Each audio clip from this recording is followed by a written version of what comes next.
My favorite thing about art expressed in film, animation, and the TV industry is that there's no such thing as a definitive style. Every creator has their very own unique way of expressing themselves. It can be gratuitous, it can be heartbreaking, it can be subtle, it can be bombastic, it can be relatable, it can be empathetic, and at the best of times it can be life-changing.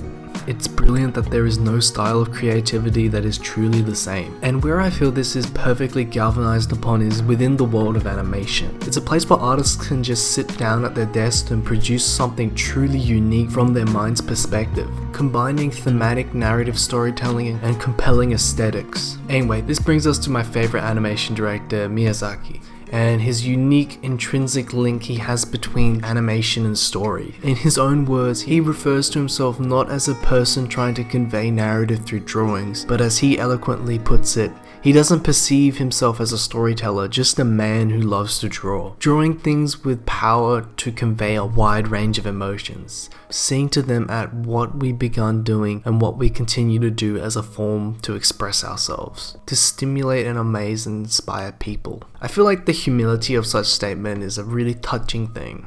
For those who have no idea what I'm talking about, and for those goddamn heretics who don't know who this beautiful bearded Japanese man is, let me just give you the quick rundown.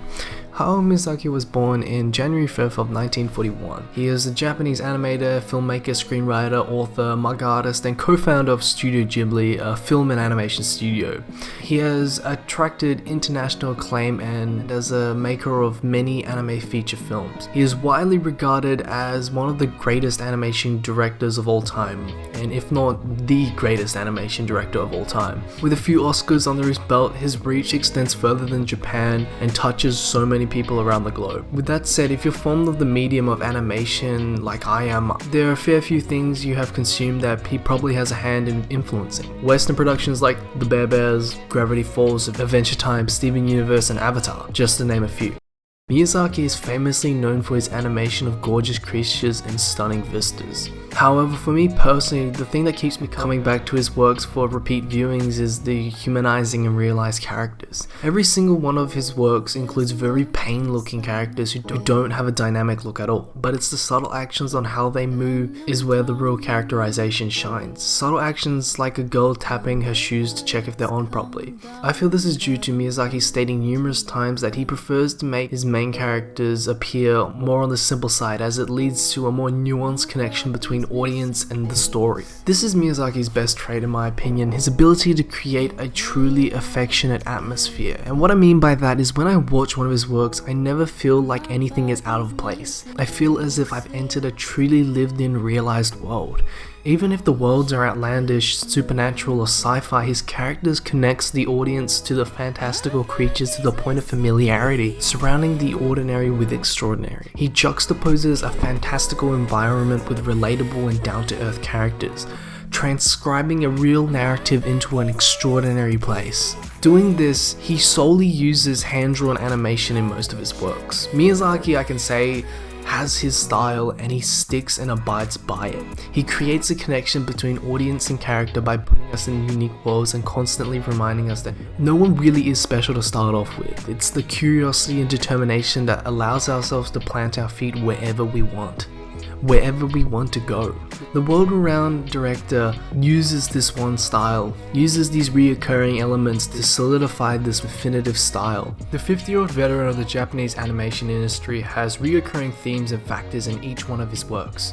Most of his main characters are females, which has given the younger generations hope for their future while bringing much critical acclaim. The way Miyazaki handles female leads in his films is great. They're not the stereotypical fearful yet dainty little lady turns strong and empowered. Instead, from the viewpoint, the man treats his characters simply that, characters. He has stated many times he prefers to use females as it falls into an unknown category for him. But what I see each and every time is someone who appreciates what it's like to be young and free.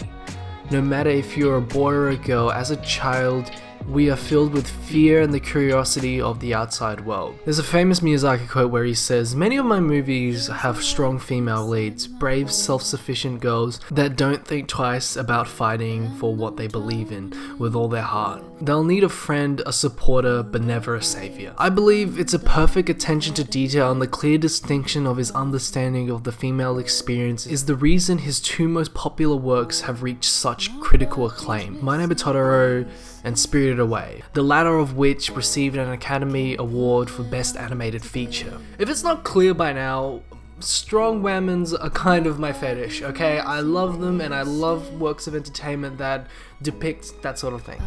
Hashtag Ronda Rousey is my bae. What I'm saying is, breaking away from the uninteresting tropes of the usual chick flicks, how Miyazaki tries to shape his female characters, how he envisions the life of that woman would be like. Producing something truly special, not just girls, but for people of all ages and genders to relate to and enjoy. And I've seen a lot of articles out there claiming that this stems from his feminist agenda. He's a feminist auteur filmmaker, but I feel like that's somewhat missing the point. Like I said, his characters are just that. They're just characters.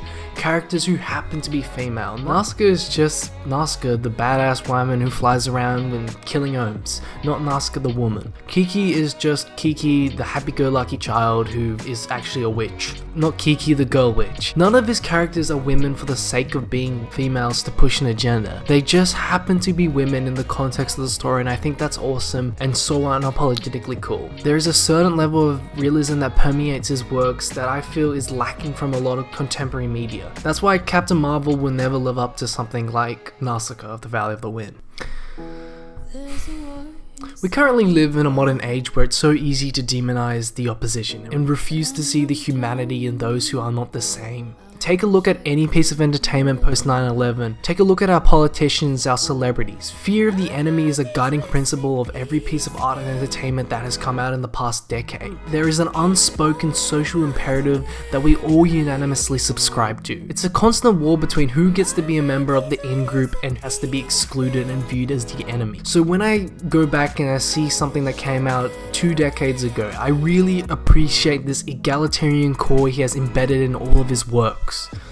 I know this is gonna sound hippie, but you know, man, there's one race really. All this noise, all this bullshit doesn't matter because we're all really one people. We're all humans, and that's all that matters.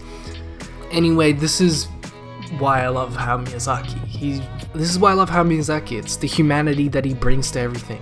And I think he's a great guy, and I'm so excited to see what he does since he's coming out of retirement for whatever unknown project that is coming out in the next 3 years, which is going to destroy Your Name because he's, okay, whatever. And I'm so happy that I grew up watching his films and enjoying all his pieces of entertainment.